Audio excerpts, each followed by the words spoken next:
Welcome back into Cowboys game night here from the Star in Frisco. The Cowboys get the win over the Houston Texans, 27-23. Back here with Isaiah Stanback, I'm Kyle Yeomans, where we go now back out to AT&T Stadium as we hear from Donovan Wilson one-on-one. Donovan, first off, thanks for taking some time with us. Congratulations on the win. Tell us about how things kind of unfolded there at the end for you guys and what that win must have been like on the field. Yeah, appreciate you. We just was flying around. We knew that it was going to be a dogfight regardless, that they was going to come out and give us their best shot. We just knew that we had to finish all full quarters, and it paid off. Yeah, obviously, hey, Dono, man, congrats on the win. Help us understand, what was the game plan leading up to this week against obviously one of the most physically imposing backs in the league? You guys held him to under 80 yards. Tell us a little bit about what the game plan was and how effective you guys believe that you were against him. The game plan just was all 11 men do their job, and we were just going to feed off each other and fly around. With that being said, I mean, with, of course, the way that game unfolded in the early going, what was the message like on the sideline from either the coaching staff and some of those veterans on the sideline to allow you guys to come out on top and get the win in the long run? We knew we just had to stick together, and that it was going to come down to all three phases doing their job. And sometimes we got to run on offense, sometimes the offense got to run on it, sometimes we got to run on special teams. It's a three-phase game. And you mentioned it a little bit earlier, how the game plan stays the same whenever you're facing a team like this. Was there a moment in the game where, of course, like you said, having to stick together and rally the troops, you guys realized that, hey, even though things haven't gone right, there was still an opportunity for you to get the win? You know, we just had to just keep on throwing that jab until we got the lick that we was looking for, and it paid off at the end. All right, Donald, for the people at home that don't understand what it's like to be in the game environment, help them understand the mindset there, that last little goal line stand. What were you guys thinking there? What was your mentality? And what was kind of being said on that defensive side of the ball? Different side, we knew we couldn't give up an inch. As long as we got a blade of grass, we felt like we could still make something happen. We knew we couldn't let them get no touchdown, hold them to 3. Came out to the fourth down, defense stand strong on that, and gave our offense a chance to go win it. And really the defense did that throughout the afternoon as well, because not only was it the goal line stand coming at a timely fashion, but also your forced fumble. What happened on that play? What allowed you to be successful to poke the ball out? Just being where I'm supposed to be and making my hits when I have my fits, and just playing on my teammates. They really lift me up out there. There you go. Donovan Wilson joining us from the locker room at AT&T Stadium. Donovan, thanks so much. Congrats again on the win, and we'll talk to you again soon. There he goes. Donovan Wilson, the safety for the Dallas Cowboys. Now, he just talked about it. Whenever this defense has a blade of grass, they feel like they have an opportunity. They did so, came up with the big stand. It allowed the offense to even have a chance to drive 98 yards, and then they did so to get the 27-23 win. When we come back here on Cowboys Game Night, we hear from head coach Mike McCarthy. You know his heart beating is probably up there through the chest, through the roof at the moment. We'll talk to head coach Mike McCarthy when we come back.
Welcome back into Cowboys OT from the Star in Frisco. Mike McCarthy now 12-5 all-time against head coach Lovie Smith. The two old friends battling it out again, this time in a Lone Star State battle that was won by the Cowboys 27-23. Here's Mike McCarthy at the podium following the win.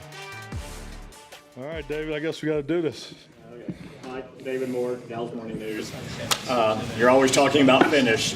What do you have to say about that final offensive drive that Dak, after struggling so much earlier? Oh, definitely. I think really it was part of the message. I talked about the finish last week. Obviously, we know what that looked like, but I think today is clearly a fourth quarter finish that will pay dividends, during the course of the season. I'm talking about December, January football. So, this is why you do 2 minute every day. The composure of, we had a number of guys get injured today. So I don't know if Tad is taking you through that. So, just a lot going on the sidelines. I thought the communication was excellent. I thought the players that had to stepped up, and guys just kept fighting. Yes, we can sit here and talk about all the things that didn't go right, and I get it. But at the end of the day, you have to go win the game in the fourth quarter, and we did that today with the stops on defense, and obviously the 2 minute drive with the offense. Tim Calshon, Dallas Morning News. Of those things that didn't go right, was there a point in the game where you thought either this team's not ready or this is going to be tougher than it should be or than we thought it was going to be? I just think it's the reality of the National Football League, and that was really part of our message this week is don't take the cheese. And don't take the cheese, a big part of that is the expectations of everybody else, because of the way you played the week before, because of your record versus your record. And that's where you get in trouble. I'm a huge believer in preparation and the path through that and how it takes you into the game. But we've all been there. I've seen preparation that was not so good and we played great, and I've seen preparation where it was outstanding and didn't play so good. So there's no absolutes there. But the message I'm saying is we had a really good week of preparation. I would measure this week better than last week. So that's that. I just think the thing, we had a couple chances early, and I think when you get into these type of games, if you can make the big plays early, I think the game goes down a different path. But every game has ebb and flow. This is how we coach it, talk it, walk it, and you're always going to have counters. There's always usually 30 big plays in a game. They had 9, we had 8 at halftime. So we were -1 in that area. And then to me, that was really the tail of the tape. And I just think with the injuries, the way our guys kept battling, and it came down to the situation that we put a tremendous amount of effort into. That's why we talk about resilience, adversity, advancement, all those things. And sorry for a very long answer, but I'm just so disappointed you guys aren't still talking with Jerry. I just can't get it out of my head. But that's what I'll think about that. Mike Todorch with ESPN. What were your thoughts on Dak's first 56 minutes and his last 4? Well, we had some situations in the passing game that we'll obviously go back and clean up. Kellen and I were just visiting shortly. You give it, you emphasize, and when things aren't quite what they need to be, is then maybe we got to spend a little more time. We're still going to have the same amount of time to prepare each and every week. So our drop back passing game is something that we've done very well. We've been very successful running the football. Like I said, we had some moving parts today offensively. So our run game quite wasn't what we'd like it to be. I think we had the three negative runs, or 3 minus runs there in the first half. Actually, Malik, all 3 of them I think were his plays. So. This is football, and this is I'm not trying to make excuses. I get what's on my chest and the expectations. I get that, but it's about winning, and we got it done today. Mac Engel, Fort Worth Star-Telegram. Coach, the obvious thing that any of us are going to draw a conclusion of is that, given the records of your last 2 opponents, that you guys just didn't maybe take them as seriously and you weren't quite as into it as you would be if you were playing Philadelphia or some other team that had a gaudier record. You buy that at all? Well, I wish I could help you out with a quote. I just don't see it that way. I see a team that works, and obviously, we measure everything that they do physically. Their emotional, state. You're always trying to be in touch with that.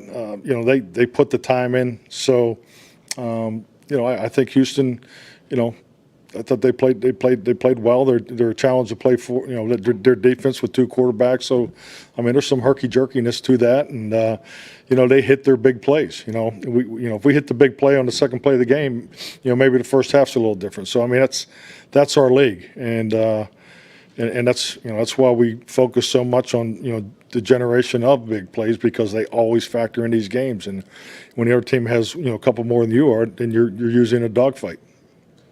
Elwin Henderson, Gilmer Mirror. Mike, the fact you just mentioned two quarterback platooning, how much did that affect you defensively in that first half, having to adjust? Because obviously you weren't expecting that problem. Well, I mean, we transitioned very well. I mean, we're familiar with Jeff Driscoll. We actually brought him in, here for a free agent visit a few years back. So, we played these guys in preseason, last year. So, I thought Dan and his staff and the players handled it seamlessly. I mean, the communication, every time they swapped and, the communication was clean. I didn't see the substitution of it as an issue, but it's a challenge. I mean, it's a challenge because it's concept thinking, as far as your play call and staying on your script and getting in your Rolodex, all those things. So I thought Dan and his staff and most importantly the players did a good job with it.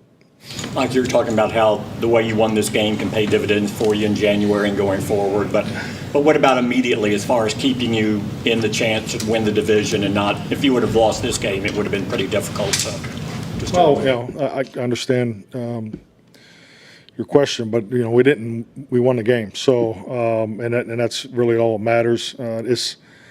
I'm more concerned about the health of our players right now. So I mean, this was a tough day in that area. So and I think just we'll rally and get ready to go get Jacksonville. So did Philadelphia win? Yeah. Oh, they did. Okay. See, I'm focused on winning. So what was the score? 48-7. Okay. So hey, it's all in front of us. We just got to keep playing. So there's Mike McCarthy wrapping things up at the podium at AT&T Stadium, back here with Barry Church and Nate Newton. And how tough is that for a coach? Because you get the win, you're at 10-3, but things were so muddied and so convoluted throughout much of that football game, Nate, that it's hard to be happy. And you could tell from Mike McCarthy there, a little bit agitated going into that press conference. 400 yards of offense. 50% more on third downs. You didn't win the time of possession, but everywhere else, the 3 turnovers is what muddied it up. It made it look good and gave Houston life. But as a coach, at the end of the day, you get judged on one thing as your quarterback do, and did you win the game? They can work on what they need to improve. They cut out on the penalties, only 3 of them. So I understand his agitation, because at the end of the day, me and Barry are sitting over here, and you yourself, Kyle, and we're finding the little things. But at the end of the day, they're still 2 games behind Philadelphia and got a shot at them at the end, come December. Yeah, at the end of the day, they got to win. And I agree with Coach McCarthy right there. He said no matter what's going on, 2 interceptions, defense not getting after the quarterback as we thought they would, they still had a chance to win the game. Defense stepped up in the end. Offense went on that mojo moment. They had a nice 2-minute drive right there. Kudos to the coaching staff for getting these players ready for that type of moment. But they won the game, and that's what we get judged on. Kudos to the coach. All right, we've got a mojo moment reference here on Cowboys OT. Shout-outs to Barry Church to bringing that training camp storyline and bringing it right into Week 14 of the NFL season. It was a mojo moment for Dak Prescott and company. We hear from QB1 when we come back right after this.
Welcome back into Cowboys OT following the Cowboys' 27-23 win over Houston. Let's go back out to AT&T Stadium and hear from quarterback Dak Prescott.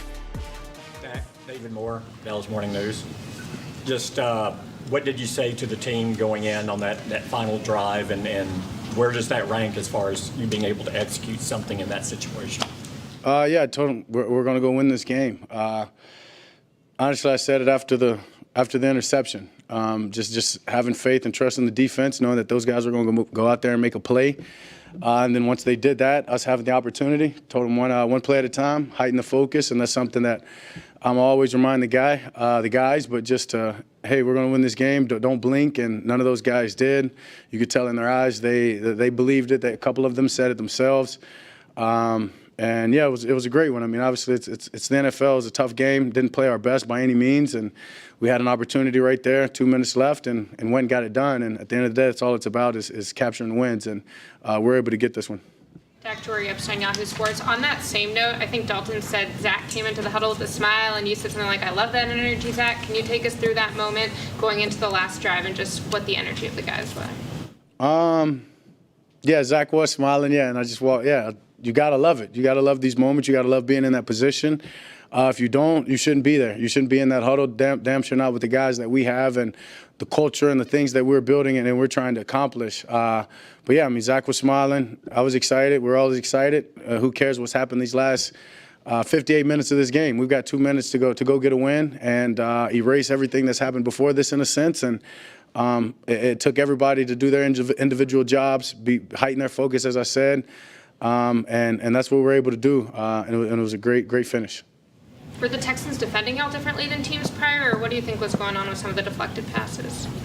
I think that's just part of their part of what they want, part of what they're trying to do. I mean, playing soft zones, making you throw in tight windows, guys know that, so that they're more heads up to jump, try to get hands on the ball, and that's their whole deal is getting turnovers. And obviously, we gave them a couple, made it hard for us. I made it hard for the team and giving them a couple. But yeah, when you're able to go 2 minutes right there, something that we practice a couple times a week, and everybody focus and understanding that's what we're going to go do and what we need to do to go win this game. Yeah, it's the NFL. It's the NFL. I mean, after the game, they asked me about taking the cheese, and I said, hey, man, it's the NFL. Give this team credit. One loss or not, those guys that came out there and they played hard. They played hard all 4 quarters, and yeah, we were just able to give our best in the last 2 minutes and finish it. What were they doing, though, in the first 58? I mean, Mike and Jerry said they were showing you coverage and doing things they hadn't done before, Joe hadn't seen before, and Mike said that it's something the other teams may copy.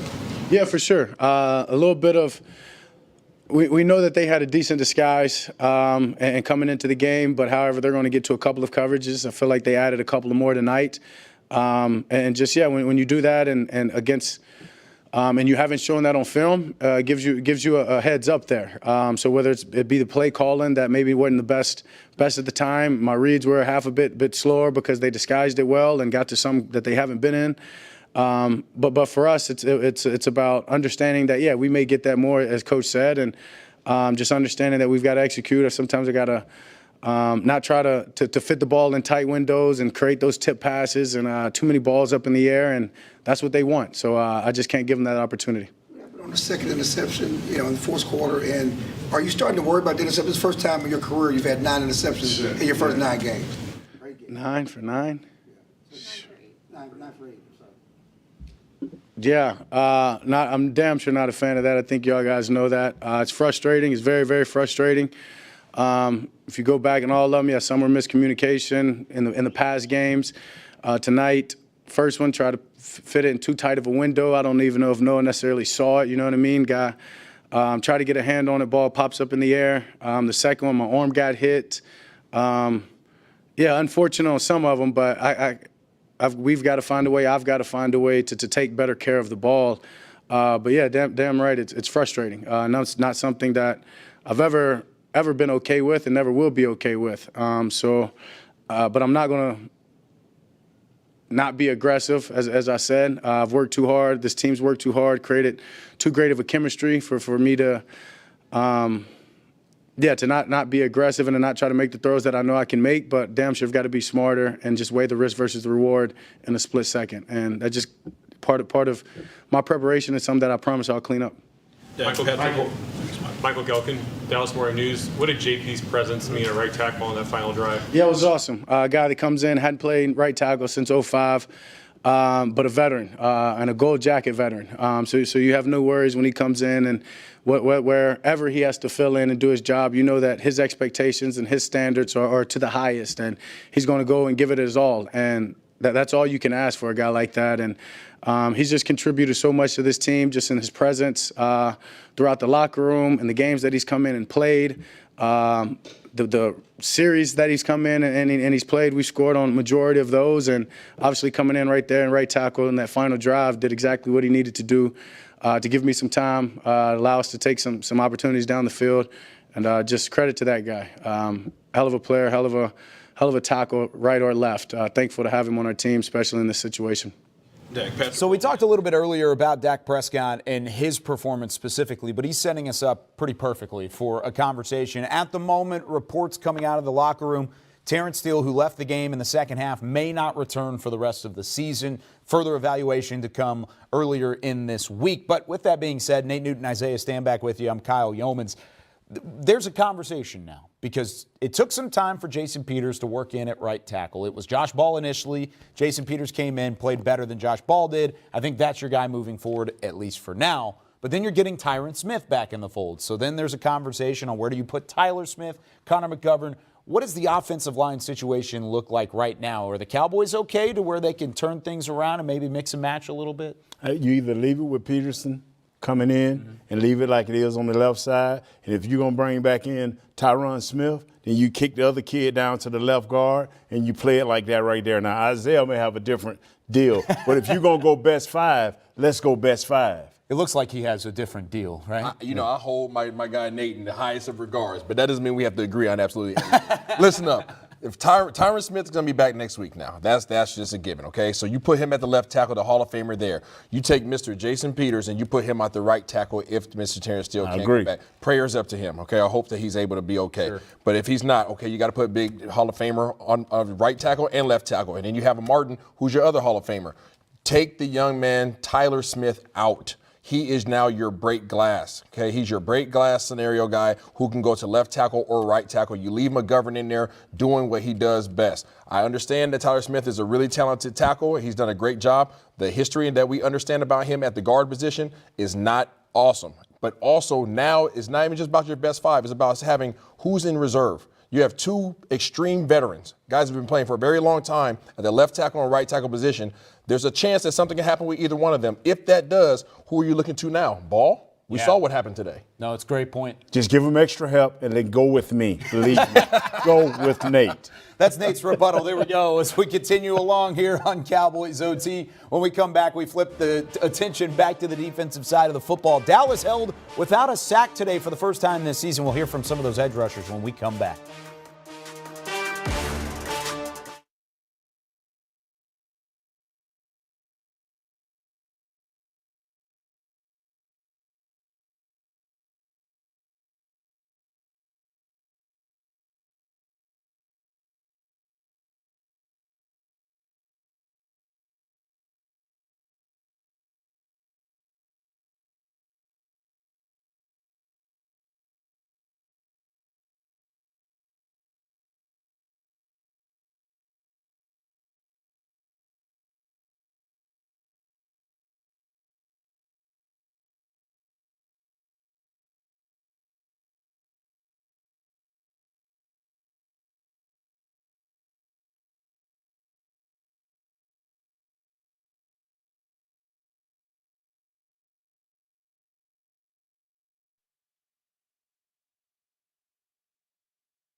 It was a tough time for the Cowboys pass rush to do what they've done all season, get to the quarterback. No sacks for the first time in a game this year. However, whenever the game needed it most, the defense was able to come up big. DeMarcus Lawrence with a huge play on third down, a tackle for loss that set up a fourth down stand on the goal line for the Cowboys. Here's what he had to say after the win.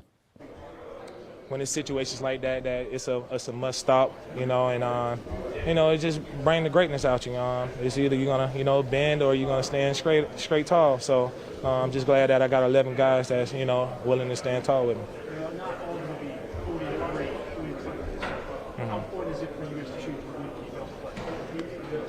Yeah, man.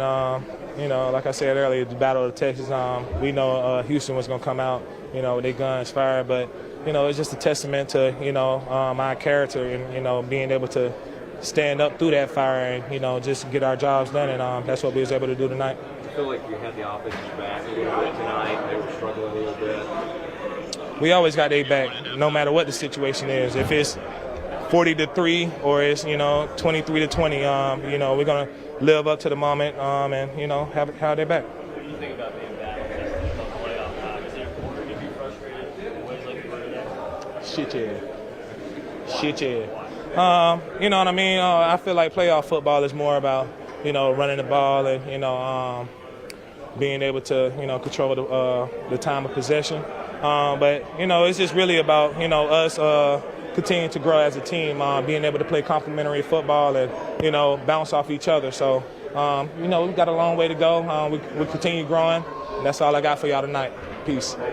DeMarcus Lawrence with some choice words after a win over the Houston Texans. It wasn't pretty for the Cowboys defense. However, we mentioned it earlier in the show. Both of the touchdowns for the Texans came off of short fields and turnovers. However, they buckled down when they needed to and showed their strength again, and that is not allowing a big-time play. The Cowboys did it again. Yeah, they buckled down, and, we didn't see that quarterback pressure that we're used to seeing from these waves and waves of defensive pass rushers that they have, but they were able to affect the game in different ways. You saw a lot of batted down passes out there, and also you saw this defensive line getting after the runner. The biggest play of the game on that goal line stand, DeMarcus Lawrence and the crew go in there and stop them. So they were able to affect the game. It's not just about pass rushing. I think they did enough to win this game, which they did. I think they did enough to win this game also. I think they did a great job of obviously being there when the team needed them most. They did give up a little bit in the passing game though, okay? Moore had 11 targets, 10 receptions for 124 yards, okay? They held him without a touchdown, which is awesome, but they had to clean up some things there. We talked about Kelvin Joseph getting thrown into things, Nashawn Wright, Israel Mukuamu showing up. So some of these younger guys that have not had the reps that some of these veterans have had, you're missing an Anthony Brown, you're missing a Jay Lou. These guys are going to have to continue to get these reps, get them out when you're playing against some of these teams like the Texans, right? And so that they can obviously contribute towards the end of the year. And there's another one of those games coming up this week. I mean, the Jacksonville Jaguars, record-wise, don't look like a huge threat. However, at least this week, you learn the lesson. You cannot overlook anybody in the NFL, especially with Trevor Lawrence playing the way he has been over these last few weeks. We talk about the week ahead for the Cowboys and how they can maybe fill some holes with all these injuries when we come back and wrap things up on Cowboys OT.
The Cowboys OT was brought to you by Sleep Number. Sleep Number, the official sleep and wellness partner of the Dallas Cowboys. Blockchain.com, trusted by millions, trusted by America's team. and by NFL Game Pass. You'll never miss a game again. Enjoy full and condensed game replays from Week 1 to the Super Bowl.